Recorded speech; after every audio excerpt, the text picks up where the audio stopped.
Welcome to NT Crew Reviews. I'm Gordon. I'm Paul. And today on NT Crew Reviews, we are going to be reviewing the 1939 Max Fleischer rendition of Gulliver's Travels, based on the novel by Jonathon Swift, who is well known for his work on A Modest Proposal. A delightful treatise on eating babies and turning their skin into leather. Despair fills my soul with joy. Gordon, why is it that we keep getting stories from these depraved authors? Because the entertainment industry loves them. You know, like Frank Miller. Indeed. Let's jump in. The movie starts as we see a letter from Gulliver telling us the story instead of showing it. Because he's too flippin' lazy. What a jerk. The first time we see Gulliver, he is shipwrecked and crawling onto the beach, moving at a much faster frame rate than the waves around him. It's like some kind of weird alternate dimensional beat. Next we meet the King of Lilliput and the King of wherever this guy is from. I don't know. I didn't catch it. Who look horribly deformed when you compare them to Gulliver, or their own children. Apparently, they are signing a marriage contract, and then they do this. Ugh! Yeah! So is this their marriage or their kids?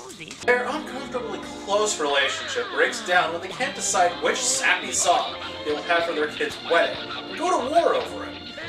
Breakups can be rough. Jock from Cinderella shows up and yells at the king about the giant. Paul? What? Gordon? I'm having Chipmunks flashbacks. No. Chipmunks? No. Chipmunks? No, okay. Ooh to the E to the ooh. No! Today, what a big man. And just as the prince begins to sing a sappy love song, his dad starts stroking himself and remembering the good times with the other king. Okay, there's no other explanation for what we're looking at. These two were clearly happy together. Oh no, what's he doing with his hands? Oh!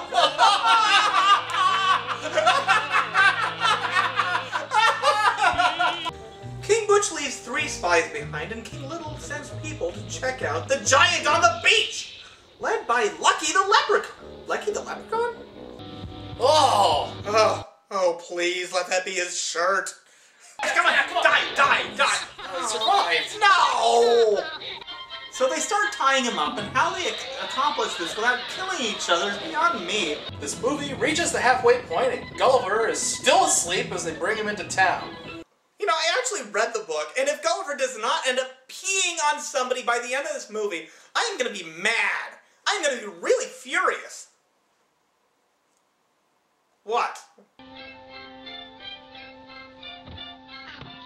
The Lilliputians start frisking Gulliver, and it isn't until they accidentally fire his gun, again, I have no idea how these guys survive as a race, and he finally wakes up. Hurrah! He's in the movie! Well, he was technically just sort of inert. Eat him! Get his lucky charms! Suddenly, the other plot interrupts as King Butch launches an attack. Apparently, King Butch is afraid of the Quaker Oats guy and runs away. Let me present myself. Let my size frighten you. Ah, splendid. I can lick anybody my size. Gordon, did you really have to? Yes!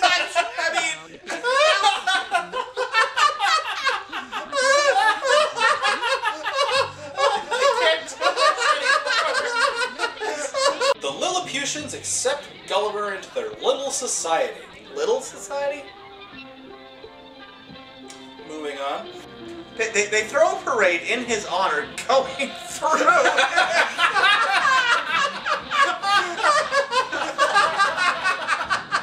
The Lilliputians even make him some clothes.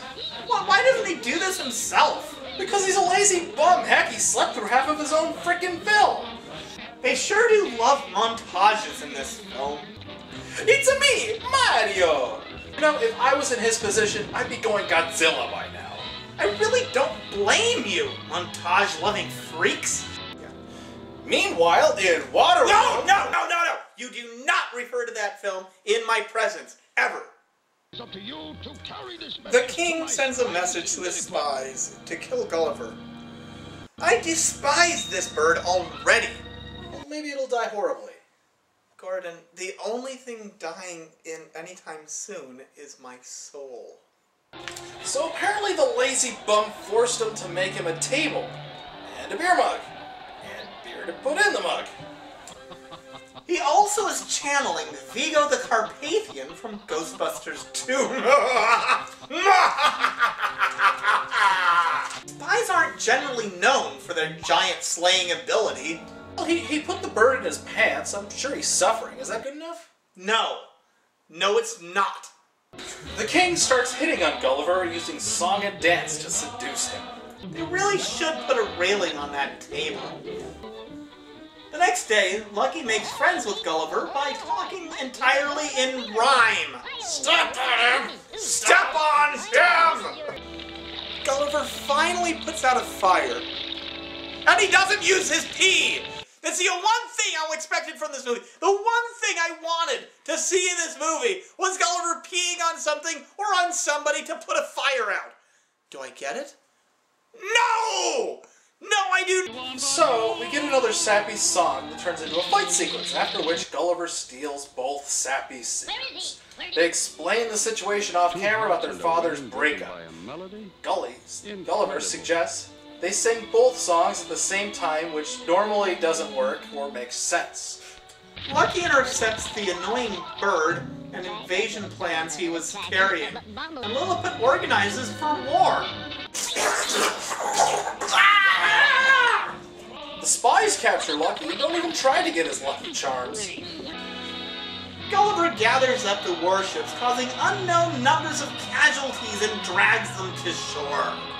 The spies try to kill Gulliver with his own gun, but Prince hasn't said a word since the movie started, foils their attempt and seemingly dies in the process. Gulliver then talks down to them, literally. And as it turns out, Sappy Prince is still alive. Jeez, why couldn't they just have left him dead? And he and the princess sing their songs together. Even the kings get back together, no thanks to Lucky. They send Gulliver off on an impossibly huge ship that would cause such a massive famine in their land. And, good gravy. Beautiful animation. Gorgeous animation.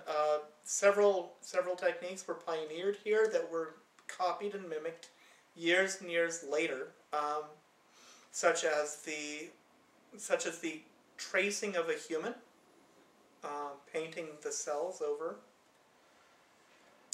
There were several points in this film, actually, where they stopped and simply showed off how beautiful the animation was. I mean, the entire plot stopped just to say the waves. This movie was insane! Holy crap! We could barely sit through the dang thing! We literally timed it. We stopped and laughed for about 40 minutes straight. Literally. Really? Gordon fell out of his chair. You will get a great laugh, especially from the double entendre that populates this flipping film. It's everywhere. You'll love it, probably, if you got an odd mind. Yeah, quite likely. By the same token, you could watch this as a kid, and enjoy it thoroughly. You can watch it with your kids. They won't know what you're laughing at. Until they watch it in 20 years. Yep. This is Paul. And Gordon. Signing off.